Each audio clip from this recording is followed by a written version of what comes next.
Hello everyone and welcome back to another box office report. This is something I like to do each week because I believe the box office report tells us what movies we can expect in the future. So I take a look at the winners, the losers, and what we can expect next week on these sort of videos. And today the big story is Black Adam. Now before I get into all the main points here, I want to break down the top 5. And right here on the top 5, you'll see Black Adam repeats at number 1 with $27 million. Number 2 is Ticket to Paradise, again for the second week in a row. Number 3 is a small horror film called Pray for the Devil. 4 is Smile in its 5th week, racking in $5 million. And then in 5th place is Halloween Ends in its 3rd week at just under $4 million. I'm going to get into my main takeaways now, but before I do that, please consider subscribing if you enjoy this sort of content. I really like putting these videos out here and just going down the line and what I think about the box office each week. I've been paying attention to this report for a very long time, so let me know if you enjoy this content. Now, with that being said, let's get into it. First and foremost, I have to get into Black Adam because this movie just continues to win. While last week it didn't open up to massive superhero numbers, it was pretty solid in my opinion and the largest opening of Dwayne Johnson's career up to this point. So the real test was going to be how it performed in its 2nd week, and so far it looks like it only dropped 58%, closer to 59%, but on paper, 58.7% weekend over weekend, which is really good for a superhero movie. Typically, what we'll see here is somewhere between 60 to 65 if the movie was good. If it gets over that, then the word of mouth probably isn't that great. But right here, 59% racking in just under $28 million. Really good second weekend for Black Adam. And so far worldwide, it's made $250 million. So with its production budget being $200 million and marketing being probably around $100, this movie is getting close to making a profit. Now, there are surely a bunch of other costs as well. So in my opinion, it's got to get over $400 million for this movie to be really profitable. But so far, it's on track to do that. I mean, there's nothing really coming out next weekend, and most of the major releases are just going straight to streaming. So Black Adam is probably going to three-peat in the box office if I had to guess, but the big key is going to be what its percentage drop is going to be next weekend. Because if it continues to just drop like this, then I think that this movie's golden, it's going to be profitable, and we can expect to see Black Adam on the big screen again real soon. And the word is that they've already began working on a script for this movie, so I would imagine we might get a sequel as early as 2024. And I enjoyed Black Adam. I would love a sequel. Now, quality-wise, it probably isn't the best superhero movie, for being honest, but it was a lot of fun. I went in with the right expectations. I just wanted a cool action movie, and I got that, plus some really great characters in Black Adam as well as the Justice Society. So we'll see what Black Adam does next week, but for now, it's another big win for the film. And then at number 2, we have Ticket to Paradise, the romantic comedy starring George Clooney and Julia Roberts in its 2nd weekend, bringing in $10 million. Now, with a production budget of $60 million, and you include marketing, which is probably around $30 million, this movie cost roughly $90 million, to probably closer to $100, and so far worldwide, it's made $119. So at this point, I would imagine this movie is profitable for the studio, maybe not by much, but it'll keep pushing. Again, like I said previously, there isn't another movie coming out next weekend, so it has plenty of room there to continue to grow its box office haul. But something that's important to note is that it's been out longer in international markets, and in the United States, while it's just in its 2nd weekend, it's been released in places such as France for 5 weeks. So it's kind of towing the line between still having plenty of money to make in markets like the United States, but also being close to the end of its run in others. So I wouldn't imagine the worldwide box office is gonna get a whole lot larger here. A vast majority of it is going to come from the United States at this point, so I would imagine that by the end of its run, it's going to be making closer to $130, $140. Yeah, probably closer to $140 or $150. I mean, there's nothing coming out next week, and I don't know many romantic comedies that are going to get put in theaters in the next 2. And while this isn't like a ginormous success, I would argue that this is huge for the romantic comedy genre. Because if we're being honest, this movie isn't really going off of much more than just George Clooney and Julia Roberts. The trailers really didn't impress me.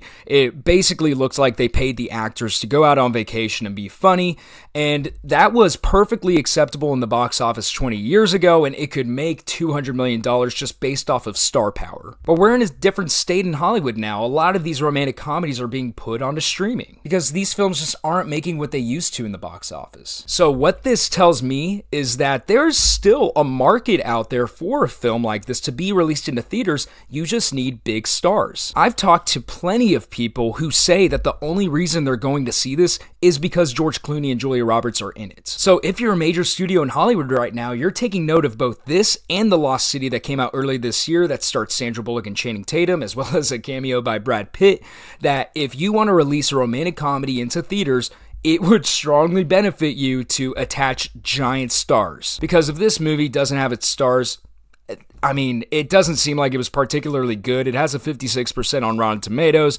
I feel like it doesn't make any money. But that's just my takeaway. The audience rating right now on Rotten Tomatoes is sitting at 88%, so it seems like from the people who are going to see this movie really enjoy it. And I'm sure that they're not complaining that they're sitting at number 2 in the box office for the second straight week, and they're only losing to a superhero movie, which is pretty good. Okay, then at number 3, we have a new horror film called Pray for the Devil. This movie opened up to $7 million. Its production budget was $7 million. So this is another horror film that comes out, doesn't cost much to make, and is gonna end up being profitable for the studio. But whenever you actually sit down and you compare this to other horror movies that have come out lately, this thing is far from a win. Yeah, sure, whenever the studio does their accounting at the end of the year, it's going to, on paper, be a win. But look at a movie like Smile or Halloween Ends that came out recently. Both of them prove two things. One, that you can make a small budget horror movie and release it, make a ton of money in theaters, but it has to be good. And the other being that if you released a horror movie into theaters and it's bad, it better be attached to good IP. And this movie is not being well received. It's at like a brutal 19% on Rotten Tomatoes. So it just goes to show that you can't just come out with any generic horror movie on Halloween weekend and expect to make $20 million nowadays. The audience has options, so why would they decide to go see this movie whenever they could go see Smile, much better received and has really good word of mouth. In its 5th weekend, it's still there in the top 5, absolutely killing it. Or if you're just a big fan of the Halloween franchise, why would you go see this movie that's not well received instead of Halloween Ends? Even if it's not good, like if you're gonna choose a bad horror movie, you're gonna choose Halloween Ends. At least there you get to see Jamie Lee Curtis kick ass. So yeah, that was my biggest takeaway. This movie, I mean, we see one like this every year where it just comes out, it's not very good, it ends up turning a profit, but at the end of the day, it's just gonna be forgotten in history. I wouldn't be surprised if this thing drops out of the top 10 next weekend. And then I already mentioned it before, but Smile in its 5th weekend racks in $4 million to sit at number 4 in the box office. And that means so far worldwide, with a production budget of $17 million, it has made $186 million. I said it in my last box office video, but they are working on sequels for this right now. We're gonna get like 10 Smiles within the next 15, 20 years. Which I'm for if they maintain the quality through all of that. It's nice to get an original concept horror movie out that is good and ends up being rewarded for that in the box office. And it's nice that a studio went out and supported a movie like this, you know, just giving it $17 million, said, okay, go make your little horror movie, and now they're making tons of money off of it. Because of Smile, a lot of other horror films are going to be made on the studio level and be released into theaters. I mean, why wouldn't you release more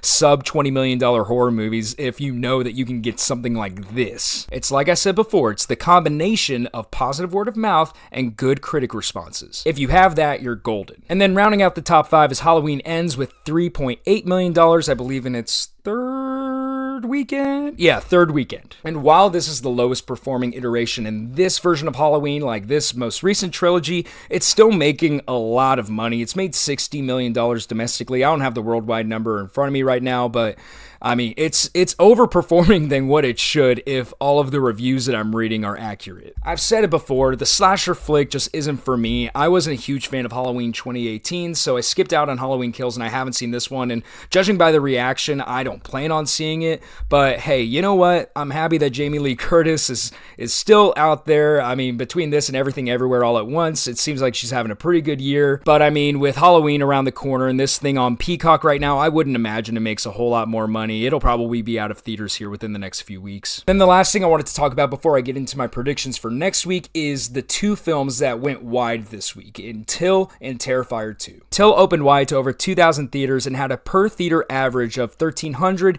which if you make everything else equal in the box office, would have had it at number 4. And right now it's sitting at number 7, and I don't have the production budget details here, but I wouldn't imagine this movie costs a whole lot to make. And right now I would chalk it up to be a success, because by all accounts, this movie is fantastic. I mean, I know the lead actress right now is one of the frontrunners for the Best Actress Oscar so far this year. So I think this weekend, what showed is a lot of people were interested in seeing it, and they came out to the theater, but still, it didn't have ginormous numbers by any means, which I kind of understand. This is a difficult story to go and watch play out on the screen. I mean, if you look up the actual story, it is so depressing. But for now, I think it has pretty solid results without actually having the production budget here. And then Terrifier 2 opened up to over 1,500 screens and had a per theater average of just over $1,100, and this movie is a humongous success. This movie's only made $7.7 million, but get this, its production budget was $250,000.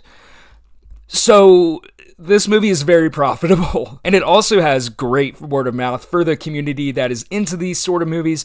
I already said I'm not into slasher movies, so I will not be seeing Terrifier 2 because from what I understand, it is definitely not my sort of thing. But I have to give kudos to the filmmakers here that produced this movie for such a small budget and ended up making it really good, and now it's being rewarded in the box office and with a major wide release. Okay, so now I'm gonna get into my predictions for next week, and this will be pretty brief. I don't think a whole lot is going to change. Like I said earlier, there really aren't any new releases coming out next week. We have Enola Holmes 2, which is going straight to Netflix, and then Weird, the Al Yankovic story, being released onto the Roku channel. I have a Roku, so hopefully it's free. I'm definitely going to watch it. Apparently it's been getting great reviews, and I think we're going to see a dip in the numbers for a lot of these horror movies. I mean, there were 4 of them in the top 10 this week, which is insane.